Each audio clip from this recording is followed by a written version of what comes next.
طرف جہاں جہاں جنہوں نے کٹ لگائے, جنہوں نے زبردستی کٹ لگائے, جنہوں نے گھروں پہ نیشنل فلوز پہ قبضے کیے ہوئے تھے, جن کی وجہ سے پاکستانی سندھ ڈوبا, ان پہ کیسز بننے چاہیے. یہ پیورلی, اور ڈی سی صاحب اور ایس ایس پی صاحب سے میں کہتا ہوں, براہ کرم, شاید میں نے جو نام سنے ہیں کہ شاید ایک پی ایس پی افسر ہے, دوسرا پی اے ایس افسر ہے, تو میں بتانا چاہتا ہوں اگر آپ پی سی ایس افسر بھی ہوتے تو سندھ میں بھی انشاءاللہ گورنمنٹ عمران خان نہیں بننے والی ہے. پی سی ایس افسران بھی سوچ لیں کہ وقت تبدیل ہونے والا ہے, بہت ہو گئی ہے. اب تو طے ہو گیا, اللہ تعالیٰ نے عمران خان کو بچانا ہے, اللہ تعالیٰ نے اس ملک کو آگے لے جانے کے لیے عمران خان کو بچانا ہے, اور انشاءاللہ اگلی دفعہ اسی حالہ سے مختوم فضل وزیر بھی ہوگا, انشاءاللہ جیتے گا بھی صحیح, لوگ نکلیں گے.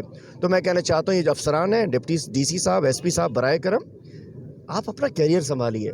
اگر کوئی غلط کام کرا تھا ٹھیک ہے, کیس بنوانا ہے, کیس بننا اور چیز ہوتی ہے, لیکن اس کے بعد ہیوملیشن, اس کے بعد ان کی بے عزتی.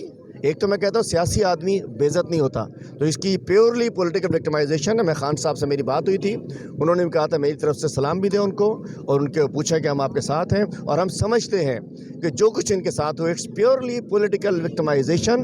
کوئی انہوں نے غلط کام نہیں کیا, کوئی نہیں. سارے سندھ میں کہ جی وہ ایک ارب پتی شخص 2000 ایکڑ کا زمیندار کوئی سیمنٹ کی بوریاں چوری کرے گا؟ کل ان سے انہوں نے کھوتی چوری کر لی.